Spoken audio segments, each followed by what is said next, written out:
Good evening, beautiful people. I'm Desdemona. We bring you another chapter of the Mr. Trail Safety Ultra Theatre for your fragile, eggshell mind. And I'm Terrazzo. Tonight, it's Stairway to the Leadville 100, featuring recovered memories of the famed Leadville Trail 100-mile endurance run. Led Zeppelin once sang, "There's a Kansas femme who's been sold, that all buckles are gold, and she's buying a stairway to Leadville. When she gets there she knows, if the entries are all closed, with a word she can get what she came for." The Leadville 100 begins in the secluded, scenic super-fun site at Leadville, Colorado, 10,000 feet above sea level. This is not likely to change in the coming years of global warming, except mosquitoes will become larger and more virulent. You've been trapped in town, where it costs bank to rent a room that you wouldn't consider at home. It's that, or camping for free at Half Moon and Campground, 20 miles outside of town, with friendly vegan mosquitoes.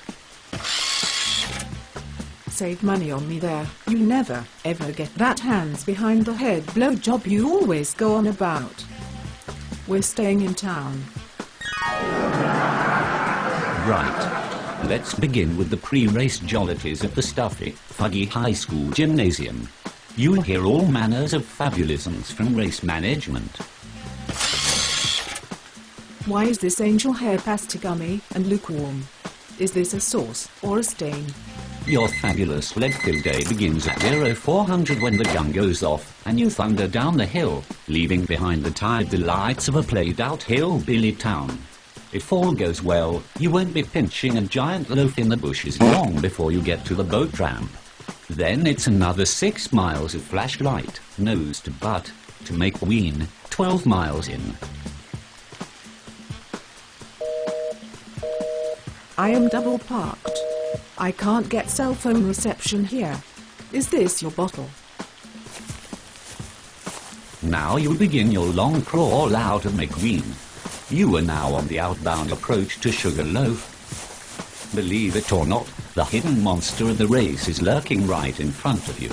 It's only 1,000 feet lower than Hope Pass, but on a graded, abandoned railroad bed after the sag-in-the-middle Colorado Trail section.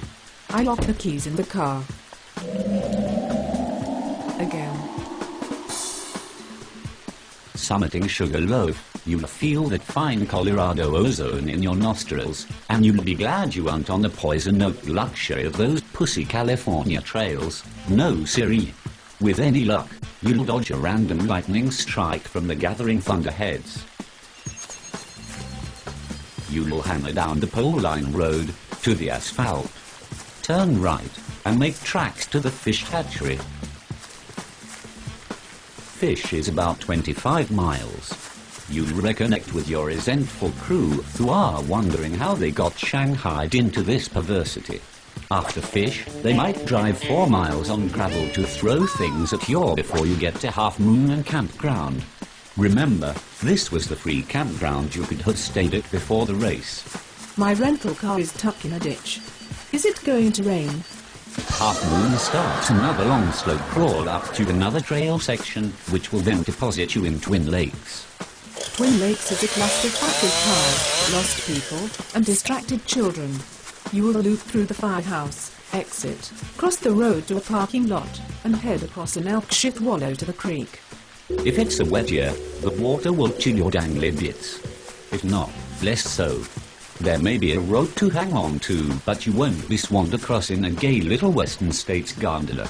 You'll get to see ultra-dorks fumble out of wet shoes, dry shoes, whatever. And maybe not change into the right pair. You laugh. It's happened.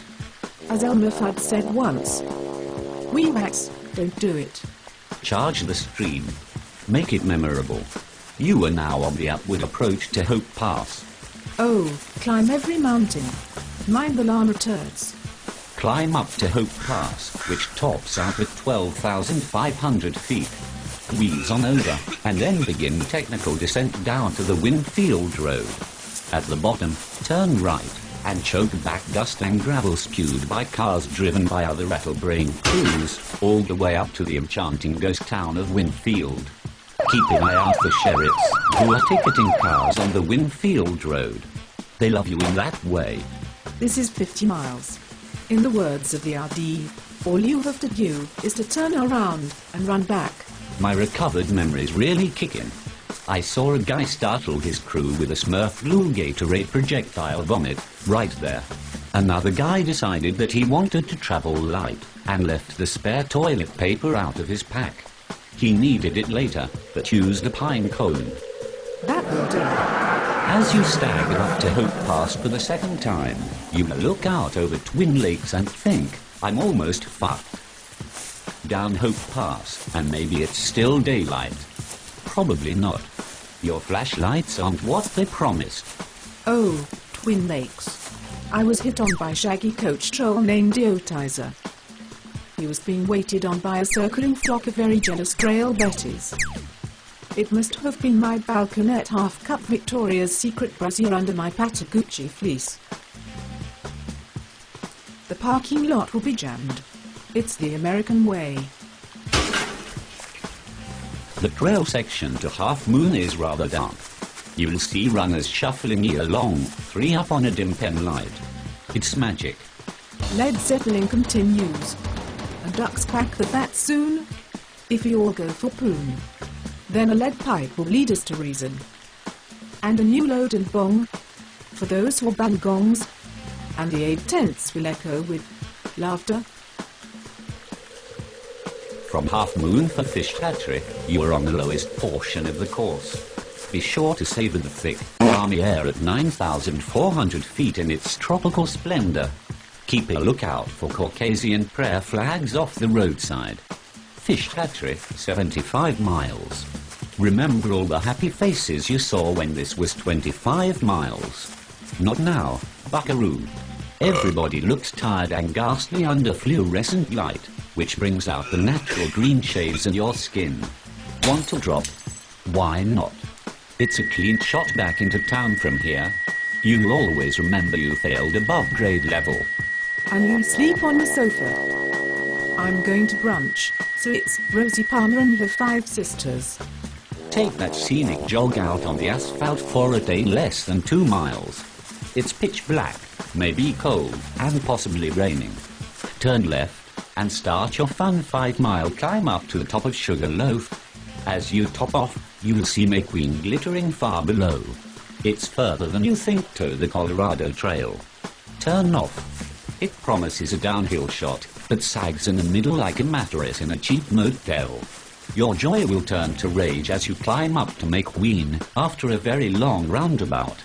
McQueen is a circus fun house in a frog-shaped Green Army surplus tunnel tent. They may or may not be happy to see you. It's only 12 miles from the finish and an oversized buckle. You can still DNF if you want it. Boat ramp, 6 miles. Drop off the dam. Maybe your Leadville taxi is waiting at the quarry road below the dam, lights off. Wouldn't be the first time. Your monkey mind has noted that there's a lot of road for this 100-mile trail race. Don't sweat it. It's for the convenience of race management, not you. If you were on the Colorado Trail, chances are you'd have DNF'd by now. So suck it up. The finish looms. You'll be crawling uphill, past the frozen baked turds your left early Saturday morning out in the red dirt. As you turn up towards town, a spotter has relayed your bib number. They read the obituary you wrote on your race form, and your heirs and assigns begin to divide your worldly possessions. You are frothing with rage from the next bardo. Touch it. Aren't you done yet? The finish line. You could have won the coveted Horse's Ass Award for the most craptastic race performance, like hiding in the bushes, only to reappear seconds before cut-off no matter. You are a wiener in your own mind. Go home, take a shower, and get laid. And she's buying a Stairway To Leadville. So, there you have it. This presentation has been brought to you courtesy of D&O Holistic Industries, Dr. Casino Bingo, and Offshore Vacuum Party Ltd. Prepaid legal services provided by Bucky Cabal III. Music provided by Naught Show Slut. Production services by the Assist Teams. If you feel abused, you will adjust. Thank you, and good night.